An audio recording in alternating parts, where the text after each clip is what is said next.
91X, it's Hilary. Hi, this is Jim. Hi, Jim. How are you? Good, how you doing? I'm good. Thank you so much for taking time to call today. Yeah, no worries. No worries. So I'm here with Jim James of My Morning Jacket on the phone with us at 91X. Let me start with this, Jim. Where are you right now? Like, where are you calling from? I am in a lake in Indiana. Really? Are, Yeah. are you like getting, because I know you just ended kind of the first leg of your tour. So are you like on vacation? Are you getting time to relax? Not really vacation, just kind of hanging. Just kind of Okay. hanging out with All some family. right. All right. Yeah. That's cool. That's awesome. Yeah. I noticed that, yeah, like you've broken this tour up. You just wrapped up the first leg. You've got another one starting soon, and that's when we'll get to see you here in San Diego. And then you have like a break again and then a fall tour planned. Do you guys do that like purposefully to give you some space to kind of have a little moment of downtime so you're not just going at this stage in the game? Yeah, we've been trying to be smarter about how we do our touring because we just used to, in the past, we just said yes to everything kind of and just like we would end up doing way too much and getting kind of burnt out. So we've been trying to do more strategic and trying to figure out what works best for us. Kind of an ongoing experiment, but just trying to see what works best for everybody.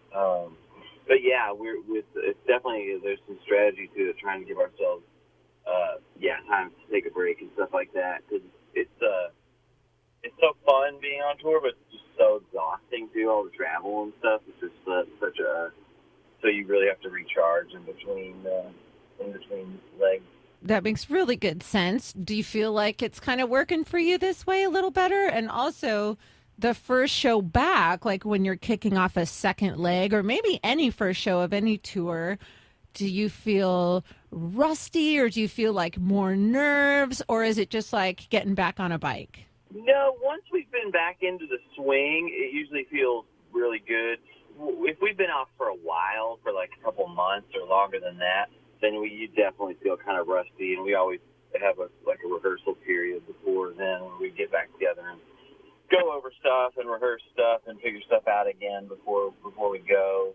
But it's wild because sometimes before, like if it's been a while, we all kind of joke about how we have these kind of panic feelings or, you have anxiety dreams or whatever where you're like, oh, my God, can I do this? Will I remember how to do this? Because your life's been so different. But then it's kind of, it's like a cliche of like riding a bike or whatever. So once you get back out there, it just all kind of comes rushing back in, and you remember what it's all about. But it's really, really interesting.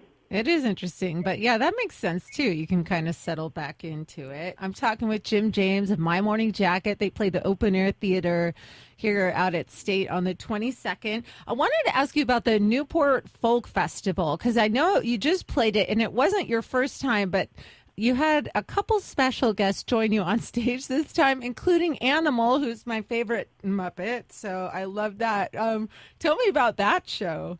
Oh, my God, it was so beautiful. It was just it really felt like a dream or something. It was funny because it was so hot. It was like just, sweat is just pouring off. And normally that makes the show kind of difficult, because it's just like kind of sometimes literally hard to play because you're so wet with sweat. But there was something just kind of like a dream or something where it was like we were all covered in honey or molasses or something. It was just like this really kind of beautiful feeling, and we had Maggie Rogers and Margot Price come out and sing with us, which was really beautiful. Yeah. And then the animal thing was just so hilarious. That's like what a dream. We're all just kind of pinching ourselves that this is actually happening. And because the Muppets really is what made me want to play music. I mean, it's funny. I was just talking about that with my niece. She was asking me like what I wanted to be, if I knew what I wanted to be since I was a kid or whatever, and I was like, yeah, really, since I was a kid, I wanted to be a musician because I love the Muppets so much. Oh. And Patrick too, especially, being the drummer, he's just like, people always compare him to Animal anyway, but he just, like so many other kids, just wanted to play the drums because of Animal, and, so then to actually get to see Animal there, and it's really cool because when I played with Kermit a few years ago, Kermit kind of referred us to Animal, and he was like, "Oh man, y'all gotta play with Animal." And I'm like, "Okay, that sounds great," you know. So he gave me Animal's cell, and we started texting, and it just all the scheduling worked out. Yeah, I love that so much because I grew up watching the Muppets too, and Dr. Teeth, the Electric Mayhem. I wanted to be Janice. I thought she was the coolest. Oh yeah, But um, yeah, but that's amazing. maybe now that you have Animal's number, you can ask him to like guest on the next studio album or Totally, something. You never know. You never know. totally. So, Jim, I want to go back to the weather impacting your live shows because you said it was really hot, but then you kind of felt like you were, covered in honey.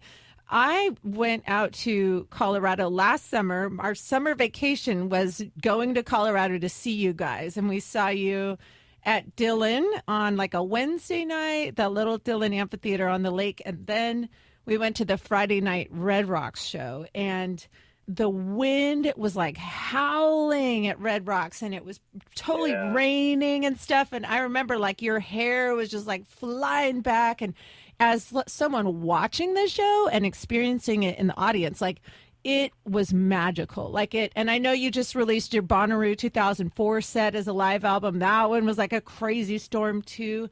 It really makes a difference, I think, to the audience, right? But I wondered, how is it to you guys? Like you said, sometimes when it's hot, it's really hard. Like when it's crazy storming, like do you feed off that energy, you guys, or is it like stressful? Like what's it like? Oh my God, yeah, it can be everything. It can be all of the above. Yeah, because it's really cool because it just reminds you you're not in control. You know, it's just like another reminder from the universe that just when you think you've got it all dialed, that you just really are not in control. And I mean, usually, because we play a lot of outdoor shows, and for most of the time it works out. There's no severe weather or anything. But yeah, sometimes like at Red Rocks with that wind whipping in and stuff. Sometimes it's like so enchanted, and you really feel the spirits are there, and you feel like the spirits are kind of like working with you, but it's the exact opposite can happen. Sometimes you feel like the spirits are really fighting you that night or whatever, or everything is just so hard and so difficult, and especially if it's like cold, because then it's really hard to play guitar and stuff when it's cold because your fingers just kind of numb up. Yeah. So that part is really, really, it's an exercise in just kind of letting go, but it's really unique though, because it shapes the show in ways that you could never predict. You could never in a million years predict how that kind of weather is going to shape what improv moments might end up happening, or what new things might happen because your finger was too numb to play guitar for a second, so you did something else, sang something different, or it's just like so many cool changes can happen. And when you play San Diego, it might be like a cool ocean breeze, maybe the scent of like the eucalyptus trees around the open air theater, but probably not going to get any gnarly weather, which I'm super excited to see you guys live. I want to ask you about your set list, Jim. I'm talking with Jim James of My Morning Jacket. It's Hilary here at 91X. One thing that I really appreciate about you guys is that you change them up. Like when we saw you in Dillon and then at Red Rocks 2-3 nights later, totally different sets. Like maybe a couple of the same songs, but your fans love you for that. And I think appreciate it so much because you never do know what you're going to get. And so when the next song starts, you're like, oh yeah, stoked, that they're playing this one or whatever. So my question is then like, how and when do you guys pick your set lists for each night? I mean, we usually just do it that day because we kind of go, depending on how we're feeling and depending on how, when we might have played that place last time. Because we're kind of we always look at what we played in each place the last time we were there. Right on. We don't want to start the show the same way, or we don't want to end the show the same way or whatever. Because I love the thought of because I remember whenever I would see bands come through Louisville, it was so cool when you saw them different times, and they always started different, and so we're just like looking at that kind of stuff, and then we're also like looking at what we played the night before, and how far away are the shows? Are people traveling to the shows? So, like, if shows are, kind of close together, we try to make those set lists different, too. So if people are traveling from one show to the next, that they're going to get a different set list. And, it's just been a really nice time for us because we all have been feeling really healthy and there's been a lot of good communication in the band. And I feel like the better I feel, the more open I am to doing Sure.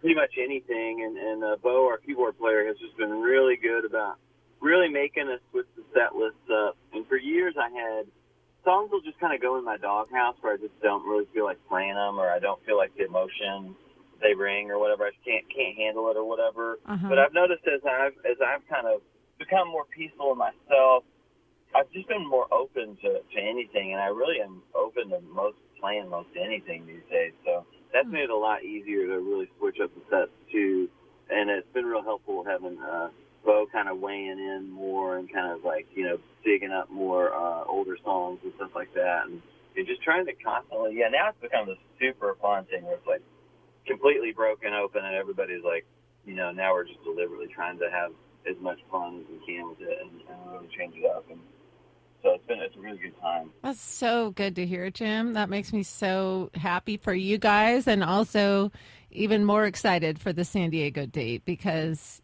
just knowing you guys are in a good place and like you're really enjoying it right now, that's so encouraging to hear. It's such a great live show, the My Morning Jacket experience, and for anyone that hasn't seen you guys live, I highly, highly recommend it. It's going to be on the 22nd of this month, the Open Air Theater out at State. Like, what's next for you guys? You've got this fall tour, and then do you take some time off before one big holiday, or? Yeah, we're working on a new record, and just kind of working on that and working through a lot of songs and trying to figure out what it's going to be. So that's kind of our next project, trying to just figure that out. Okay, I love that. It's also great news. This has been so nice talking with you, Jim. Thank you so much for your time. And man, I'm just a huge fan, and so excited to see you on the 22nd with 91X. Thanks. We're super excited. Thank you. Before I let you go, I just have to tell you this because it's just kind of funny. This is the second time I've interviewed you. The first time was maybe like 10 years ago, and my interview with you, it was backstage. You were playing there was like a bunch of bands. It was like a little radio holiday show or something at USD, I want to say, and it was for a different station. And it's I've been doing radio since 1991. My interview with you at that concert was the only time in my entire career that I froze. My mind went blank when I was interviewing you because I think it was so crazy. I was such a huge fan. I was like so excited, and all my friends are huge fans. So like the pressure on me, I think, was like, oh, you're going to interview Jim James, blah, blah, blah. And it was really, really cold backstage. Fortunately, I had another DJ there with me, and he was able to like swoop in and finish the interview with you guys. But like halfway through it, I was just looking at you guys, and I just went totally blank. So I feel like today redeemed me because it was horrible. I'm sorry to hear that. Oh gosh, no! I was so stoked that you were calling in today, and so funny. Well, today was great. Thank Good you. job. Yes, thank you so much. You too.